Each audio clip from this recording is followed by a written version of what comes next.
A primeira pergunta, de uma certa maneira, ela também é bem recorrente, mas eu peguei a da Alessandra Gomes porque eu achei bem formulada. Como saber se uma intuição é verdadeira? Se é uma coisa da nossa mente ou se é um pensamento que expressa um controle? Bem, nos teus 3 questionamentos, a gente vê uma única verdade. A intuição foi verdadeira. Porque, independente de quem é o produtor da informação, a informação foi benéfica. Ela trouxe avanços, ela trouxe direcionamento. Nós precisamos compreender que Kardec, quando questionou os espíritos sobre se eles nos influenciavam no dia a dia, e os espíritos sabiamente responderam: sim, muito mais do que imaginas. Às vezes é eles que vos guiam. Tá? Isso mostrando o quanto nós estamos integrados ao mundo espiritual, o quanto nós somos único com o mundo espiritual. Mas, porém, despertar esta compreensão interna de que nós trabalhamos juntos, ela requer um pouco mais de atenção para nós mesmos. E veja que não é um movimento que o Espiritismo está fazendo, é um movimento que está vindo no globo inteiro. Aumentou-se os canais de meditação, aumentou-se os trabalhos de yoga, aumentou-se os trabalhos de cuidado com o corpo físico, com a mente, aumentou-se mais a informação sobre filosofias, sobre crenças religiosas, ou seja, teve uma expansão muito grande de âmbito geral das coisas. Para quê? Para que a gente possa retornar para dentro de nós mesmos.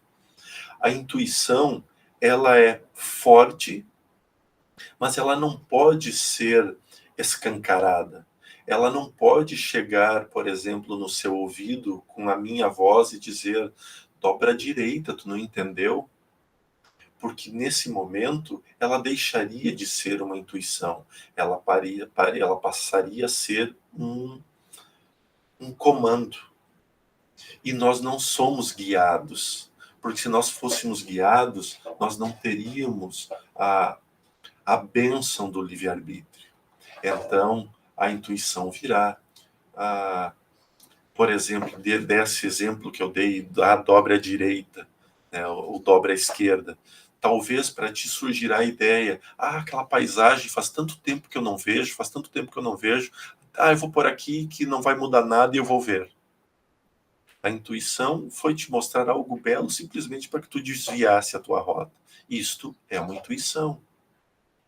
Ou simplesmente, saí de casa, entrei no carro, ou cheguei na esquina e me dei conta: será que eu fechei a porta? Será que eu fechei a janela? Né? A gente retorna: não, Jodelei, mas isso é toque. Eu sei que isso é toque também. Mas nós também não sabemos do que nos foi aliviado se nós tivéssemos ido. Eu, mesmo tendo alguns movimentos mediúnicos muito intensos, quando eu viajava muito para Caxias do Sul, eu estranhei uma coisa que me ocorreu. Eu sempre andei atrasado por ser longe, ter muito pedágio e ter muito trânsito. Então, eu passei, para quem conhece o Rio Grande do Sul, passei uma cidade chamada Teutônia e logo começaria a subir a serra, a primeira serra em direção a Carlos Barbosa. E eu não parava em lugar nenhum, principalmente se eu tivesse que ir no banheiro, eu ia num posto de gasolina ou num restaurante. Mas eu passei o posto da polícia e estava ótimo, né? Tinha tomado pouca água, não tinha nada. Eu andei uns 2 quilômetros de carro e simplesmente é como se tivesse explodido minha bexiga e ela tivesse ficado gigantesca. Ela ficou enorme. Eu não tinha opção, eu tinha que parar. Então eu encostei o carro no estacionamento e fui mato adentro, né? E fiz. Aí quando eu fiz o que eu havia parado para fazer, eu me dei conta que não tinha nada, porque não saiu nada. Não tinha, porque eu sabia que não tinha. Aí eu entrei pro carro, virei arranque no carro e arranquei. naquilo que eu passei, passou um carro em altíssima velocidade por mim. Logo que ele passou o meu carro, ele começou a capotar. E eu enxerguei todo o acidente pelo retrovisor. Capotou até bater no paredão de pedras. Naquele momento, parei, voltei, chamei a polícia, né, porque a pessoa estava super bem, estava presa, não tinha se machucado nada, o carro destruiu, e aí eu me dei conta que como a minha intuição eu não estava respeitando, que a minha intuição era anda mais devagar, e mais de uma vez eu escutei isso, anda mais devagar, por que pressa? E eu não estava respeitando, eles mexeram fisicamente em mim para que eu parasse. O Oikenaz me disse que se eu não tivesse parado, provavelmente aquele veículo teria batido no meu carro. Porque as curvas, naquela velocidade, ele não estava fazendo a curva, ele estava abrindo para fazer as curvas. E eu ia estar numa curva e ele ia de frente, ia bater de frente. Então, ali foi uma não aceitação de uma intuição, porque eles já me falavam, não corre, né? Porque se eu não corresse, eu ia estar alguns quilômetros atrás ainda. Isso não ia nem estar perto de mim. E como eu não estava respeitando, e eu precisava, e preciso de algumas outras coisas a fazer ainda, então vamos mexer no físico. Por que eu dei esse exemplo? Porque todo mundo precisa parar um pouco para escutar a intuição. Inclusive aqueles que têm uma mediunidade mais esclarecida, mais aberta. Esclarecida não, mais estudada, mais, sei lá qual seria o termo apropriado. Porque a gente também confia demais e escuta de menos. Ouvir a intuição é escutar aquilo que está dentro de nós naquele momento. Então isso cabe a mim fazer mais, provavelmente caiba ao Robson e caiba a todos vocês. Precisamos aprender a nos escutar. Parar para refletir, em vez de sair no automático só refazendo coisas, né? Nós podemos curar ou remediar. Muito bem. Uma segunda pergunta da Flor de Cerejeira. No início da sua mediunidade, você chegou a sentir que não ia dar conta? Até hoje.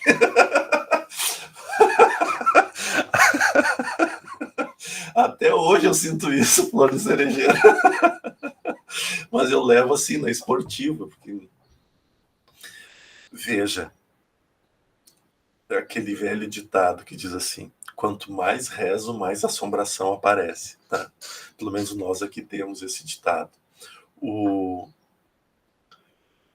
Quando nós estamos habituados a trabalhar num grupo energético, a espiritualidade nos convidará a ampliar o grupo energético.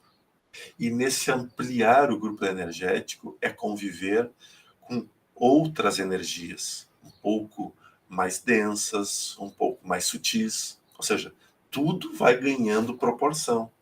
Então, toda vez que a gente, como num jogo de videogame, troca de fase, vem um novo desafio. E esse novo desafio vem o sentimento. Será que eu vou dar conta? Será? Por exemplo, quando surgiu o Portal Paz, nossa, tu não tem ideia. E eu disse, agora desanda a maionese. Porque parecia muito compromisso. E aí hoje eu vejo que lá atrás não tinha compromisso, que compromisso tem hoje, né? Porque está aumentando ainda mais. Então, essa sensação, ela existe ainda. Talvez o errado seja eu, talvez sim, né? Porque eu sou um ser humano. Eu tenho meus vícios, eu tenho minhas falhas, eu tenho os meus acertos, eu tenho as minhas tentativas. E tudo isso reflete na energia que paira ao meu redor. Né? Eu falar manso, eu falar calmo, eu conseguir responder algumas coisas com uma certa lucidez, não me fazem um exímio, uma pessoa exímia que exerce isso. Não, só me faz compreender. Entre agir e compreender tem um caminho muito distante. Mas nós cientes disso, não tem problema algum, porque nós sabemos para onde vamos E ter a direção de para onde ir é muito mais seguro do que nós caminharmos no escuro. É isso mesmo. Acho que se não der a sensação de frio na barriga é que você estagnou, né? Parou. Parou tudo. Agora a pergunta de fé, esperança e paz. A espiritualidade vê diferença entre as orações de diferentes religiões? Eu sei que você falou sobre isso tem pouco tempo, mas eu achei boa a provocação. Não tem diferença nenhuma. Não possui diferença. E eu até na próxima reencarnação, eu quero ter uma conversa um pouco mais direta com os mentores que me orientarão. Eu vou pedir para que eles sejam mais dóceis nas respostas para mim. Tá? Certa vez, eu gosto muito de ir em igrejas. E eu gosto de ir no momento que não tem ninguém. Então eu vou lá, sento, rezo, ou no centro espírita, quando eu tinha a chave do centro espírita, quando não tinha ninguém lá, físico encarnado, eu ia para lá, deitava numa maca, sentava numa cadeira e rezava e ficava lá, absorvendo aquela energia daquele ambiente. E aí eu cheguei numa igreja aqui de Santa Maria e fui rezar. E eu rezei, e aí as entidades responsáveis pela igreja vieram até mim, me saudaram, né? Ou seja, trabalhar energeticamente, porque eles são os responsáveis ali. E aí eu comecei a conversar com um deles, porque estava tendo o momento do terço na igreja. E eu escutando o ciclo aquele. Então, eu percebia que a Ave Maria, quem puxava a Ave Maria, conseguia fazer toda a primeira parte com uma respiração só. E quem respondia, as outras que respondiam a Ave Maria, faziam também numa respiração só que era muito sincronizado, assim, todo mundo falava ao mesmo tempo. E aí no Pai Nosso a mesma coisa, e eu questionei o espírito e disse, como que pode, né? São duas orações tão lindas, que se falassem bem devagar, compreendendo, entendendo cada palavra, o quanto benefício teria. E aí o espírito responde, me admira tu fazer uma pergunta tão ignorante quanto essa. Por isso que eu falei que eu vou ter um tete-a-tete para a próxima. E eu perguntei, senhor, me desculpa, mas eu não quero ofender, eu só quero entender. Porque eu rezo Ave Maria e Pai Nosso muito devagar, porque eu acho linda as palavras e a maneira com que foi construída a oração. E ele disse, sim, mas tu bem sabe que tu já esteve ali rezando o terço. E tu sabe a energia que tem. Agora, esquece a oração e olha a energia que esse mantra está produzindo. E aí ele começou a manipular através das mãos os meus olhos e eu fiquei assim, era de chorar a energia que estava saindo daquelas pessoas que estavam fazendo aquela oração no automático. Ou seja, eu, se não tivesse tido aquela conversa, eu sairia de lá sem perceber a energia que estava sendo gerada. A oração não é pensamento, né? É ação. A Não oração. adianta. Então, quando a gente se entrega de amor na nossa fé, não importa qual ela for, não importa o linguajar que nós usarmos, não importa o local que tu estiver, ocorrerá o que tu está solicitando. Muito bem. Agora a outra metade da pergunta, que era sobre a ajuda às pessoas, né? Como ajudar alguém que está inconformado com uma perda e diz que não vai aguentar?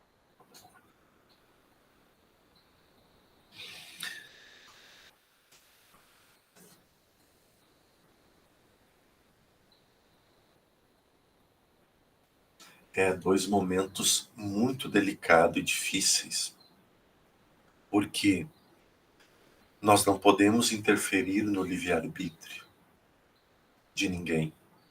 Então, o que nós poderemos fazer é ajudar, tentando levar consolo, tentando abraçá-la, envolvê-la, ou emanando oração para que a mente desta pessoa se esclareça, para que possa acalmar-se e esclarecer. Porque naquele momento, levar, por exemplo, para uma igreja, para um centro espírita, talvez seja até uma agressão àquela dor. A dor, ela precisa ser vivida. O luto, ele precisa existir. Porém, o luto que nos afunda, este é prejudicial.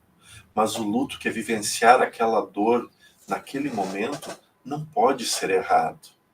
Porque às vezes é a própria maneira da pessoa tirar de dentro dela as culpas pela qual ela não consegue suportar a ideia de um afastamento.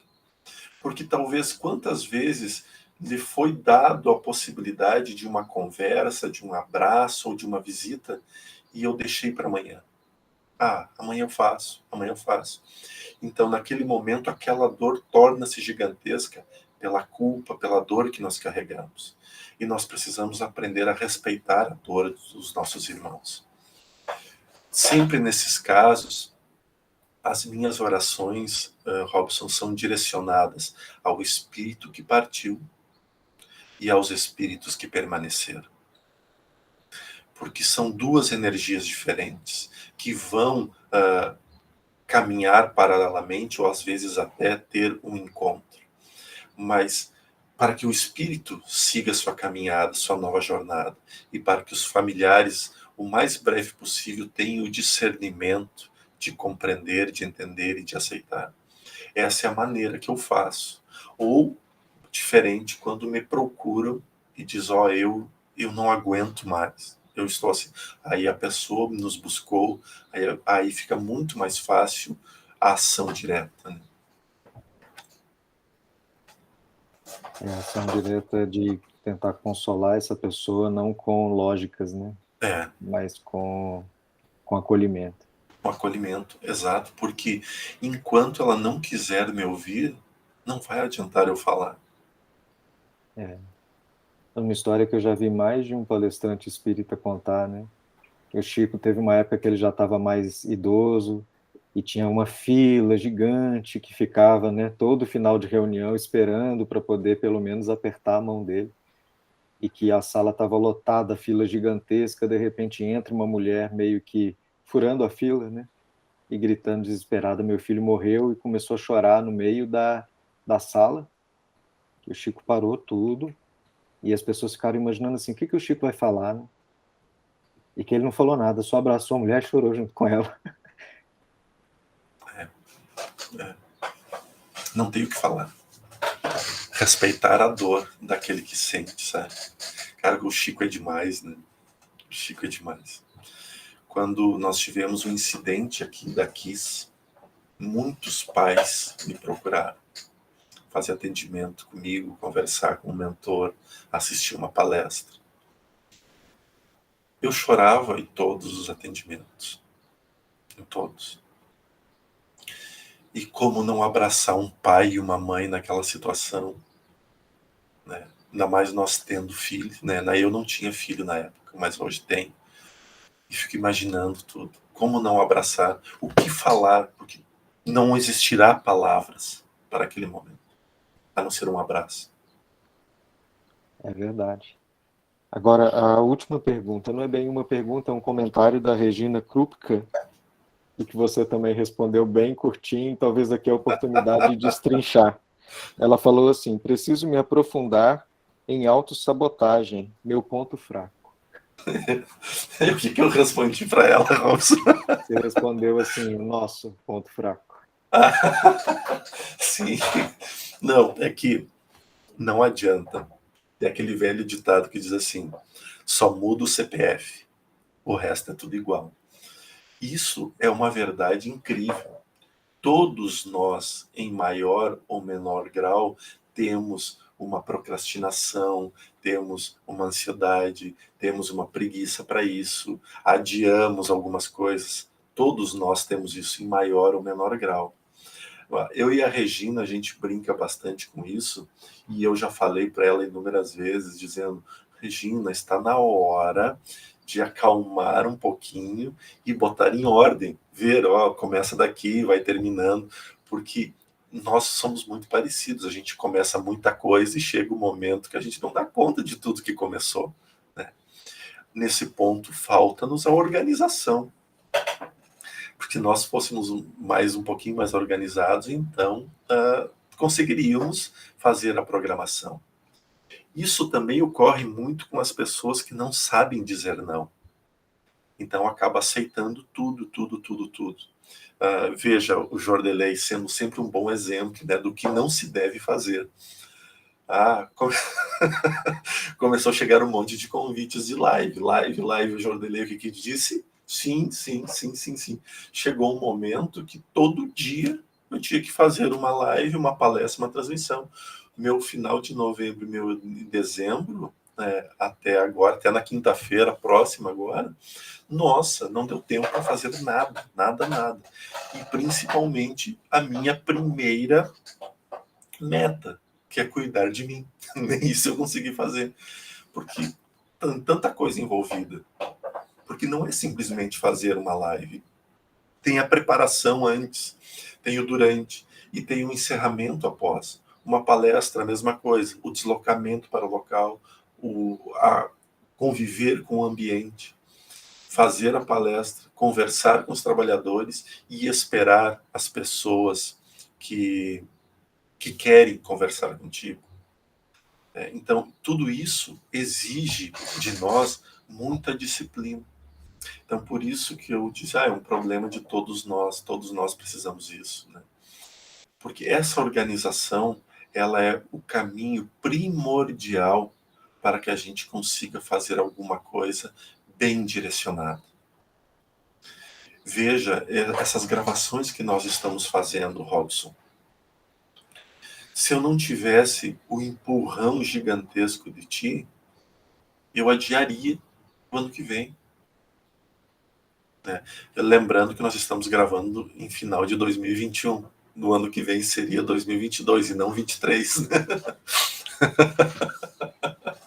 Né? Porque senão vai assustar 9 de ainda mais. dezembro de 2021.